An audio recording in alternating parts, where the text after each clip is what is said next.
अस्सलाम वालेकुम स्टूडेंट्स। आज मैं आपको ये एक्सप्लेन करूँगा ज़रा कि वोल्टेज करंट और रेजिस्टेंस का जो कॉन्सेप्ट है, ठीक है। तो इसमें देखें, मैं आपको एनालॉजी एक्सप्लेन करूँगा समझने के लिए कि देखें, अगर आप प्रेशर को वोल्टेज के सेंस में रखें और वाटर को करंट के सेंस में, ठीक है। तो अभी आप देखिएगा कि इसकी बेस पे हम इसे कैसे समझते हैं। तो देखें, लेट्स सपोज हमारे पास में आपको ये दो लेट्स सपोज वाटर कूलर्स की एग्जांपल्स है। तो अगर आप देखें तो ये वाला जो वाटर कूलर है, इसमें अगर आप देखें तो पानी का लेवल कम है जबकि नीचे वाले में ज़्यादा है।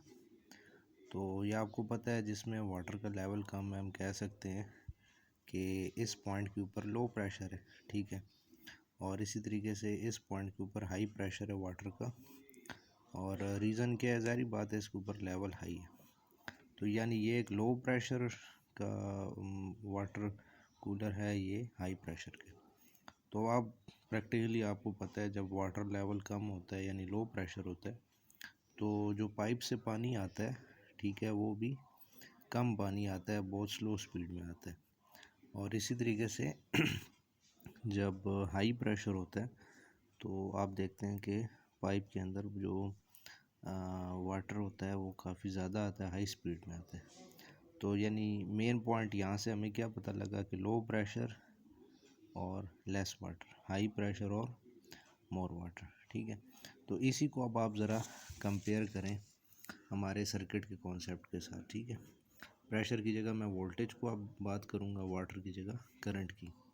तो देखिए, मैंने दो सर्किट्स बनाए हैं, एक में 10 वोल्ट की बैटरी लगी है, एक में 20 वोल्ट की, ठीक है। रेजिस्टेंस मैंने दोनों में सेम रखी है, 1 ओम एंड 1 ओम। तो अब आप देखें, अगर आप ओम्स लॉ अप्लाई करें, I is equal to V by R, ठीक है। तो यहाँ पे वोल्टेज 10 है, 10, रेजिस्टेंस 1 है, 10 बाई 1 10 एम्पीयर।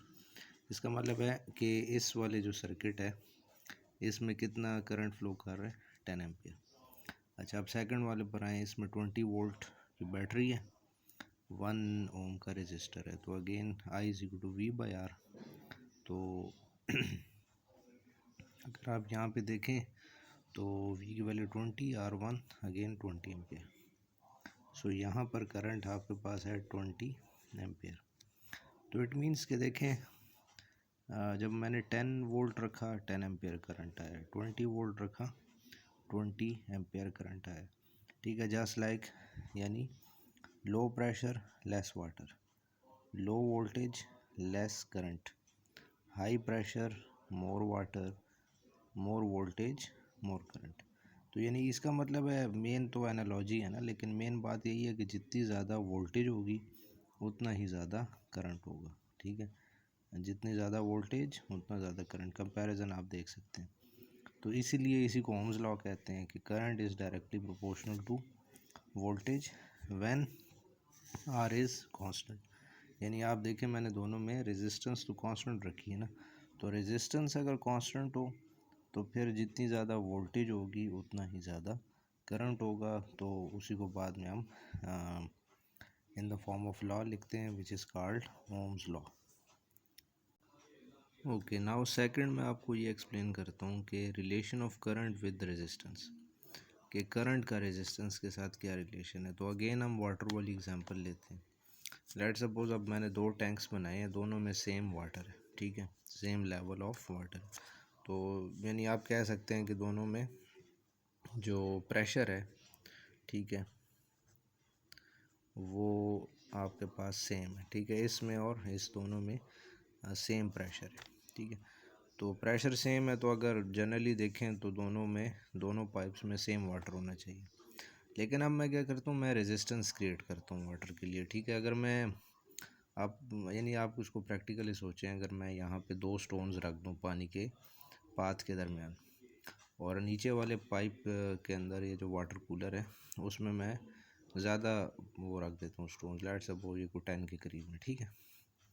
तो अब आप खुद सोचें, इस वाटर को कम रेजिस्टेंस के सामने, तो यहाँ पे स्पीड बहरहाल ज़्यादा होगी वाटर की, ज़्यादा वाटर फ्लो करेगा। और नीचे वाले में स्टोन ज़्यादा हैं तो पानी रुक यानी रेजिस्टेंस ज़्यादा है, ठीक है।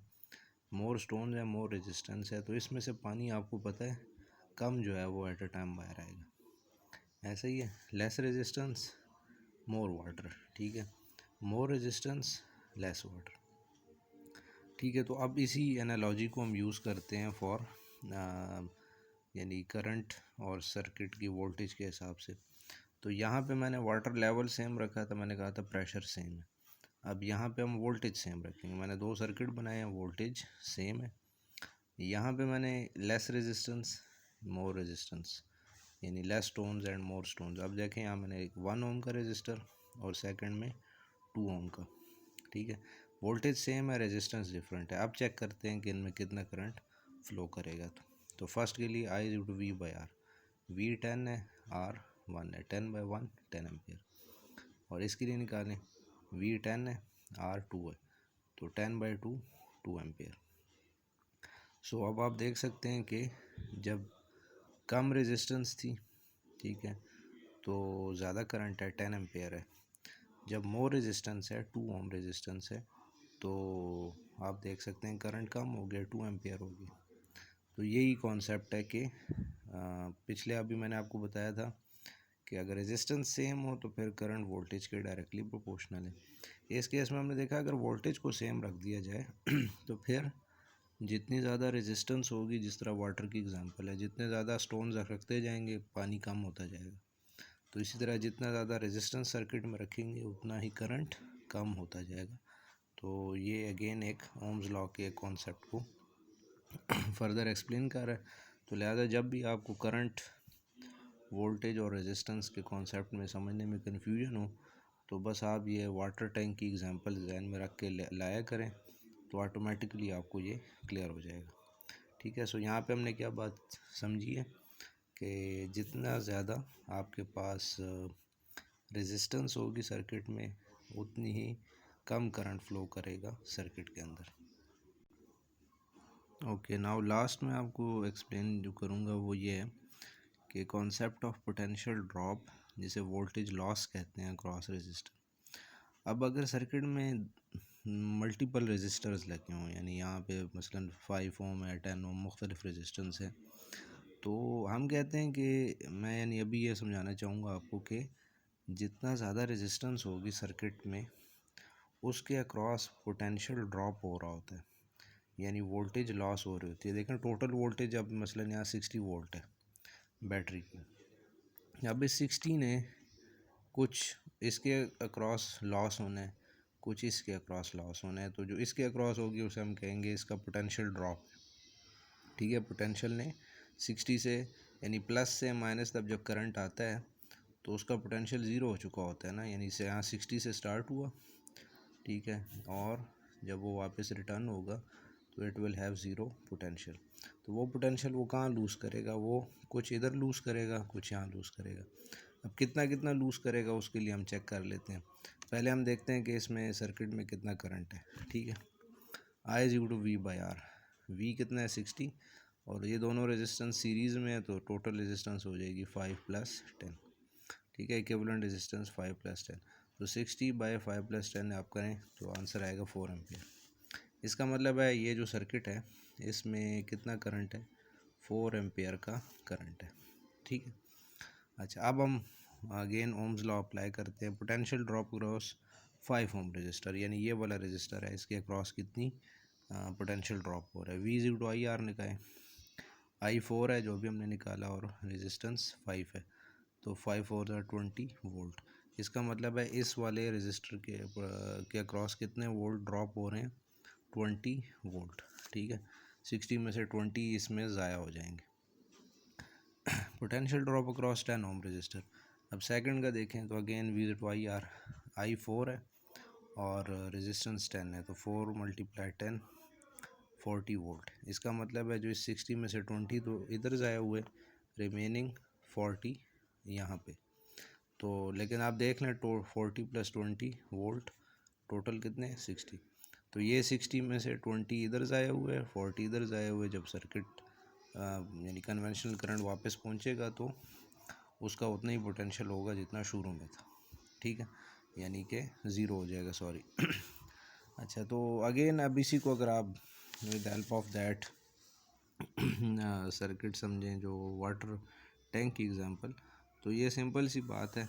अच्छा, यहाँ पे देखें हमें क्या पता लगा, 5 ओम कम रेजिस्टेंस, तो उसके अक्रॉस कम वोल्टेज है। वोल्टेज से मुराद वोल्टेज ड्रॉप कम है। कम यहाँ पर ज़्यादा रेजिस्टेंस है तो ज़्यादा उसके अक्रॉस वोल्टेज ड्रॉप है, ठीक है।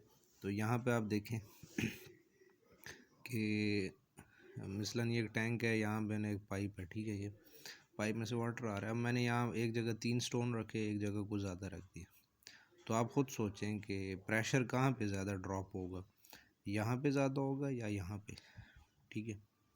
तो ऑब्वियसली आप कहेंगे कि भाई यहाँ स्टोन ज़्यादा है, यहाँ वाटर को ज़्यादा रेजिस्टेंस का सामना है, लिहाजा यहाँ पे वाटर का प्रेशर ज़्यादा ड्रॉप होगा। तो सिमिलरली यहाँ जिस तरह यहाँ पे लेस स्टोन्स लेस प्रेशर का ड्रॉप, मोर स्टोन्स मोर प्रेशर का ड्रॉप। सिमिलरली यहाँ पर जितनी कम रेजिस्टेंस उतनी कम वोल्टेज ड्रॉप होगी, जितनी ज़्यादा रेजिस्टेंस उतना ज़्यादा वोल्टेज का ड्रॉप होगा, लेकिन टोटल वोल्टेज ड्रॉप सर्किट के टोटल वोल्टेज के इक्वल होता है, ठीक है। ये हम बाद में पढ़ेंगे, इसे किरचॉफ वोल्टेज लॉ के अंदर भी हम एक्सप्लेन करते हैं। तो इसी जो वोल्टेज ड्रॉप का कॉन्सेप्ट है, अब ये मैंने आपको इसलिए समझाना था, अगर वो रियोस्टेट की आप रियोस्टेट में या जो उसका मेन कॉन्सेप्ट हम पढ़ रहे थे एज अ पोटेंशियल डिवाइडर, ठीक है।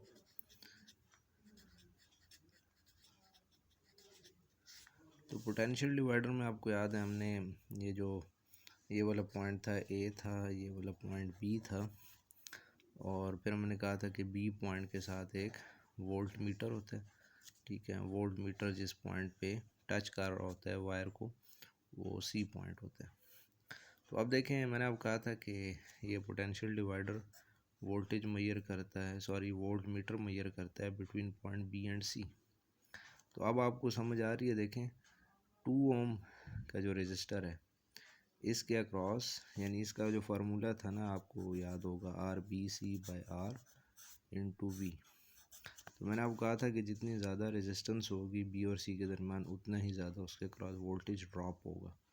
तो अभी मैंने आपको जो पिछली वीडियो के शुरू में एक्सप्लेन किया, इससे पहले तो मैंने बताया था कि जितना यानी आपको मैं एक दिखा देता हूँ, ठीक है। यानी अभी मैंने आपको बताया था कि 5 ओम के अक्रॉस 20 वोल्ट ड्रॉप हो रहे हैं, 10 ओम के अक्रॉस 40 वोल्ट। तो कम रेजिस्टेंस है तो कम वोल्टेज ड्रॉप हो रही है, ज़्यादा रेजिस्टेंस है तो ज़्यादा वोल्टेज ड्रॉप हो रही है। तो यही चीज़ मैं आपको यहाँ पर बताऊंगा कि देखें, अगर लेट सपोज बी और सी के दरमियान जो आपने वायर सेलेक्ट की है उसकी रेजिस्टेंस 2 ओम है और रिमेनिंग वायर की 1 ओम रह गई है, तो ज़ाहिर बात है जैसे जैसे सी पॉइंट को ए की तरफ मूव करेंगे तो रेजिस्टेंस ये 2 से 3 हो जाएगी, 4 हो जाएगी, 5 हो जाएगी। तो जैसे जैसे रेजिस्टेंस बढ़ेगी उसके अक्रॉस वोल्टेज ड्रॉप भी इंक्रीज़ होगा, ठीक है। तो लिहाजा वोल्ट मीटर हमें बी और सी के दरमियान की वोल्टेज बताता है, और कैसे बताता है कि जैसे जैसे रेजिस्टेंस बढ़ेगी, यानी आप सी को ए की तरफ मूव करेंगे स्लाइडर को, उतनी ही इसके अक्रॉस वोल्टेज ड्रॉप इंक्रीज़ होगी, ठीक है। तो यानी ये आपने कॉन्सेप्ट याद रखना है पोटेंशियल डिवाइडर के केस में। और ज़ाहिर बात है फिर हम इसीलिए इसे पोटेंशियल डिवाइडर कह रहे हैं ना, कि इसके अक्रॉस मुख्तलिफ वोल्टेज ड्रॉप हो रही है और इसके अक्रॉस मुख्तलिफ हो रही है। तो हम अपनी मर्ज़ी से बी और सी के दरमियान रेजिस्टेंस चेंज करते हैं और अपनी मर्ज़ी से मेनली जो है ना वोल्टेज को फिर अपनी मर्ज़ी से चेंज कर रहे होते हैं, ठीक है क्लास। तो ये आज का कॉन्सेप्ट था।